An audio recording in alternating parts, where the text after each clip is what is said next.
السلام عليكم ومرحبا بكم في وصفة جديدة من مطبخ إيموجا. وصفتنا لها اليوم بولب اون صوص روج، اخطبوط بالصلصة الحمراء. ما تنساو جيم وكومنتير ومتابعة للمزيد من الوصفات. نمر لطريقة التحضير، مشاهدة ممتعة إن شاء الله. بولب بعد ما طيبته في الماء وشوية تاع الملح ونقيته ونحيت له الجلدة وقطعته. ملاحظة فقط، البولب الكبير راح يشد لكم بزاف، على داك حطوه في كيكوطه يطيب، والبولب الصغير نورمال يشدكم واحد نص ساعه في الطياب. نحطو كميه من الزيت، عندي فص ثوم كبير وعندي حبه بصل صغيره غابي، نخليهم يتقلاو على نار هادئه.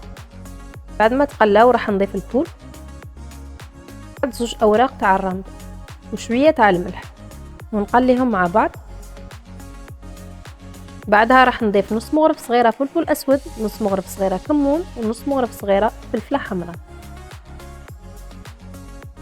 مغرف صغيره طماطم مصبره، نقليهم مليح، حبه طماطم صغيره مطحونه، ونغطيها ونخليها تتقلى على نار هادئه. بعد ما تقلاو مليح راح نضيف رشه تاع السكر باش نحو الحموضه تاع الطماطم.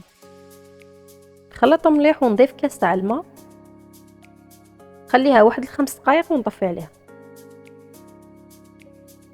عندنا روز غليته في الماء وشويه تاع الملح، كملوا تزيين الطبق.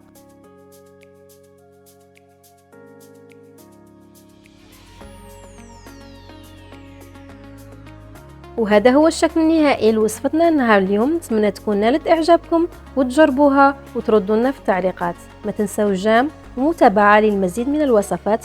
هنا نكون وصلنا الى نهايه الفيديو. الى الفيديو القادم ان شاء الله. تهلاو لي في رواحتكم. سلام.